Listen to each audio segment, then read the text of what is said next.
Welcome to Experimental Homebrew number 3. Today I'm going to do the hard cherry cider that I mentioned in the last one.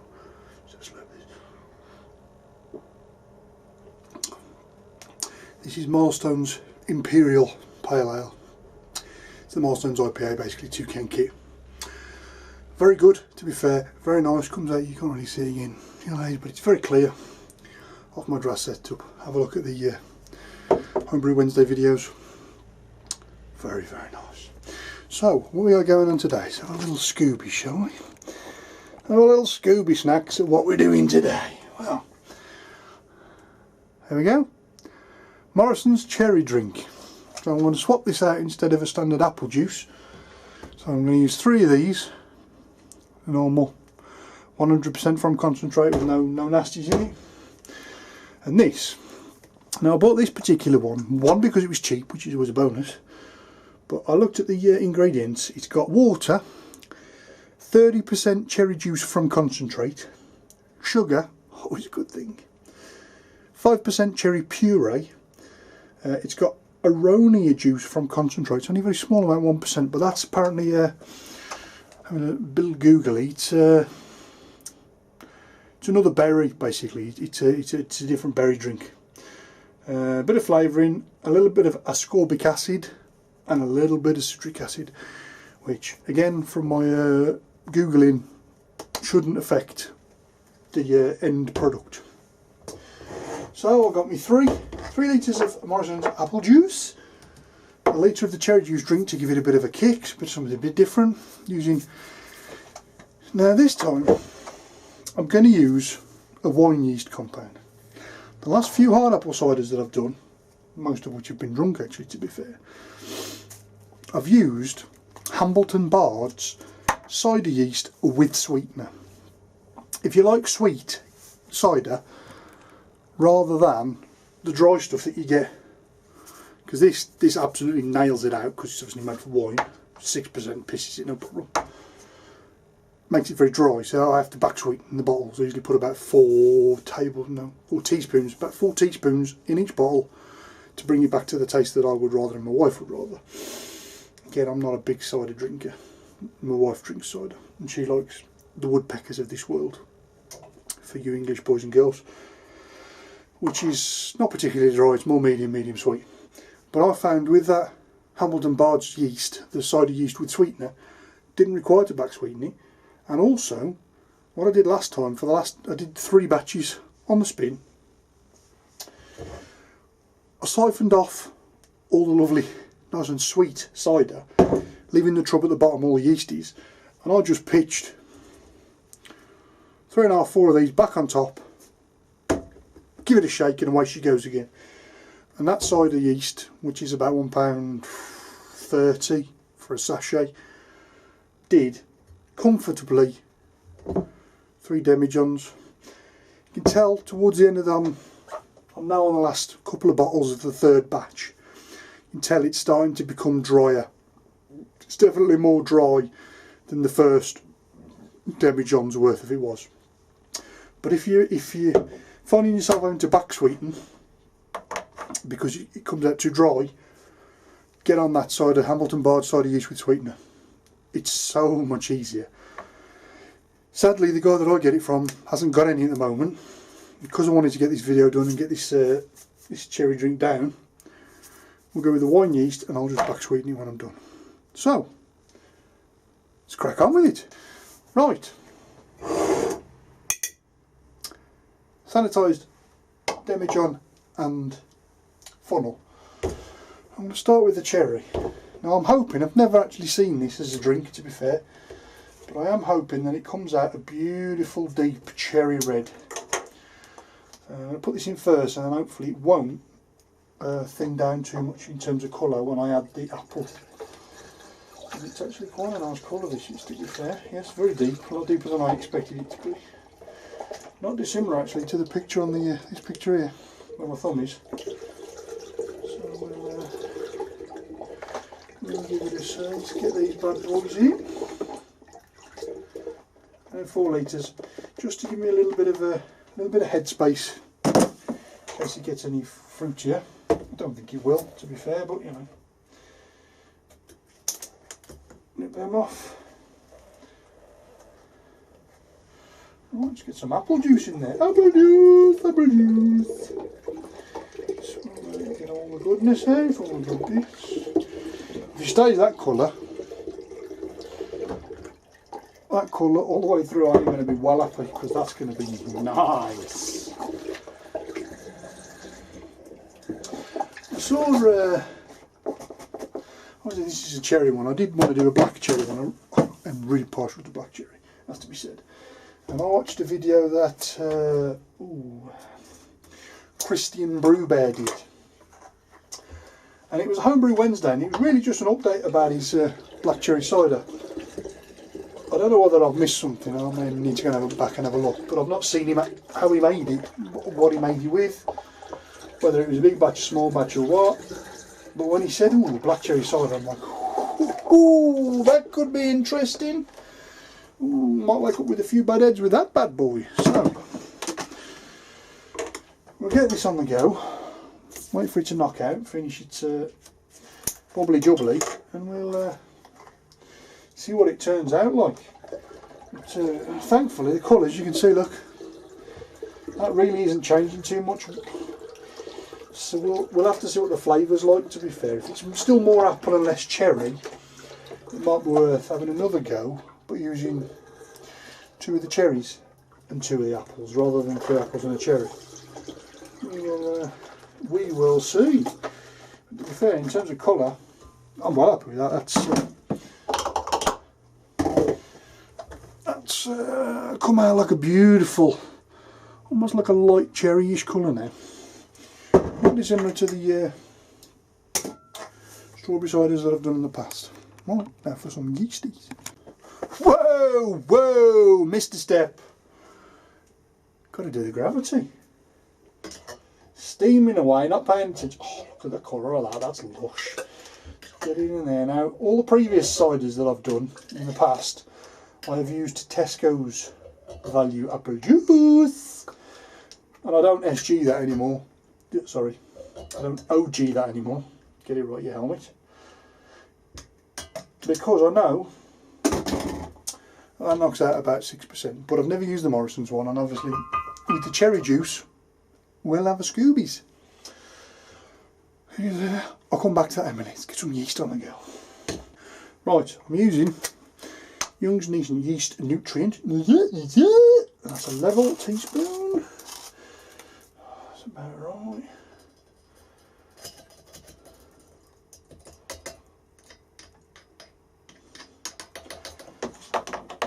And I'm also using the super wine yeast compound, like I said, because my supplier doesn't appear to have my preferred cider yeast with sweetener. And I've had pretty good success with this particular yeast. I know it's a wine yeast, but it does the job for me. To be fair, proper nails it down, because it's only going to be around the 6% mark, I would guess, if I was guessing. Let's give that a little shaky, get all the stuff off the top of the neck.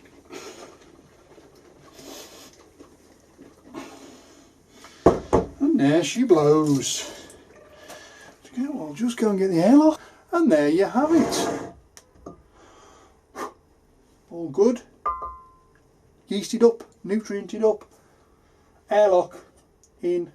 That's going to go in the house good to go. One thing I did forget to mention. Show a little Slurpee.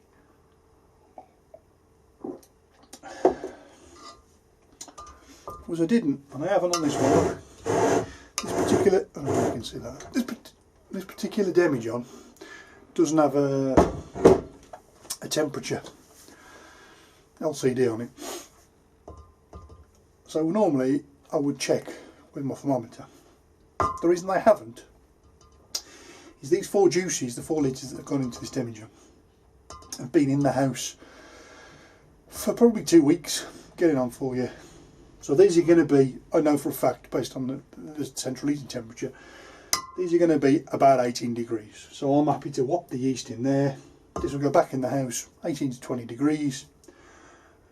And we'll just tick along like that for as long as it takes for this bad boy to stop bubbling. and then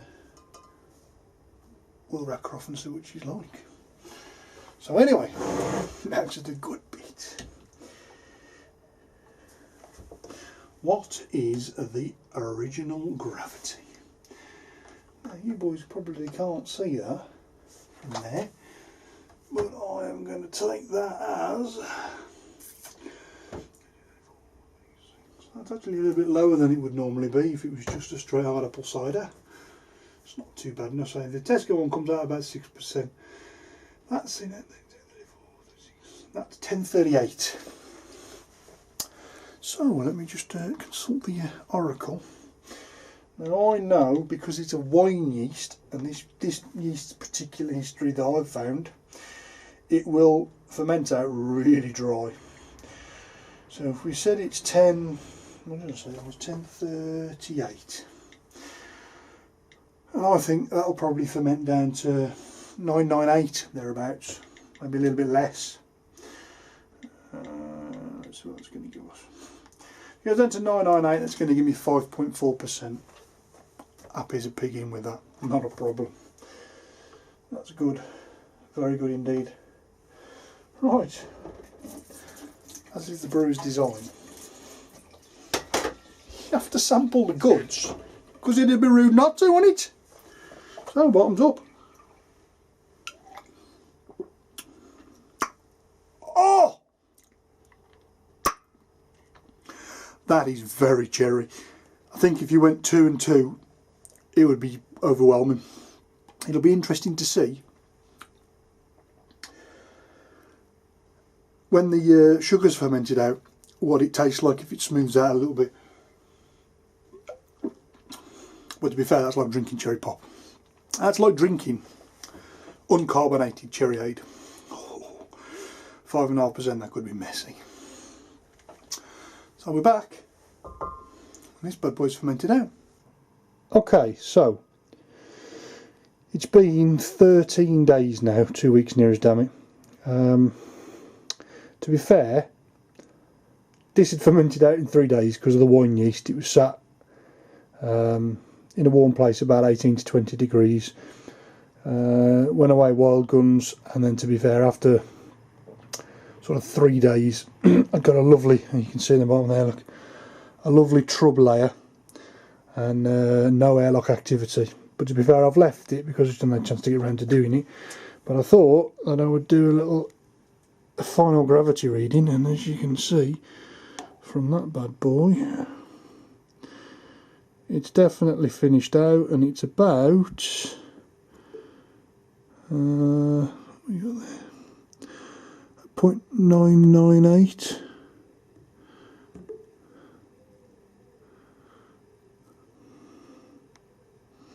Yep, about 0.998, so it's definitely finished out.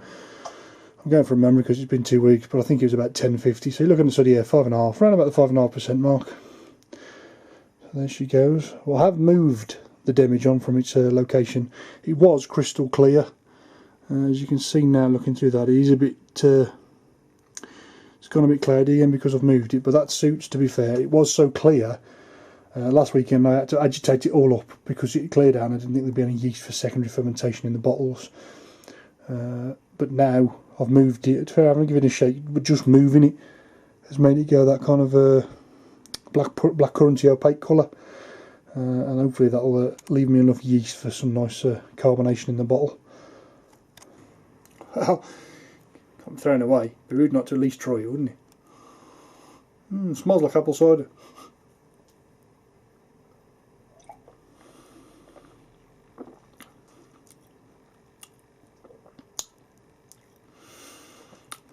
Tastes a lot like apple cider as well, to be fair. You can definitely detect a flavour other than the apple. But having said that, I don't think it's very cherry. We'll up in the bottles, carbonate it up, give it a few weeks, and then see what it's like. Well, welcome back. It's been a while. Last part of this video was the 24th of January. And it's now the 4th of April. But this is the cherry cider. So let's give it a Let's give it a pop and see if we can get any hiss out of it. That's a pretty good hiss. You can see that. So it's been in the it's been in this stage a while, to be fair. There's good carbonation going on there. It's been in the bottle probably 10 weeks now, I'm guessing, somewhere around about there. I have to confess, do cheat. I did try a bottle probably 2 weeks. 2 weeks after I bottled it. If I'm being brutally honest, it wasn't all that good. I'm not sure whether that's just the cherry didn't work so well, or whether it hadn't conditioned long enough. So, stick that over here. Right, so you can see there, look, you're getting good carbonation going on there, look. And it's beautifully crystal clear. You can see the light through the back, look. Still smells just like apple cider.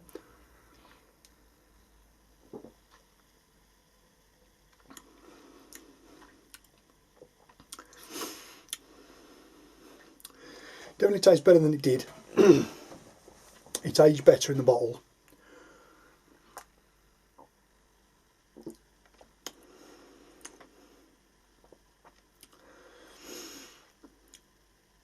It tastes very much like standard hard apple cider. It's got a beautiful colour to it.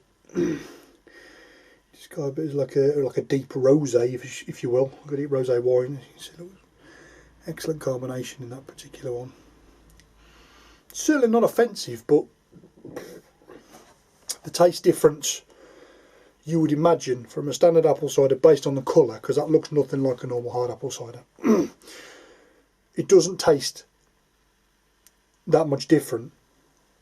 Whereas you look at it, you think it would be completely different. You would think that would be like a cherry bomb, but it's not, to be fair.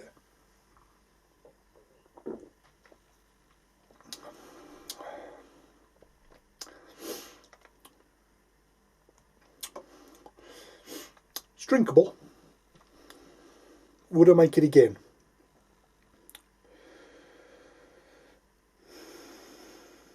Probably not. But having said that, I've got there 4 bottles. I might just smash them tonight because, you know, it's Friday and it'd be rude not to, really. It's not unpleasant, but it's not. I was hoping for a much deeper cherry tang, like, so you could still taste the apple. A bit like strawberry and lime Copperberg. Doesn't taste like an apple cider, it tastes like strawberry. I was kind of hoping that this would taste more cherry, but to be fair, it still tastes like a straight cider.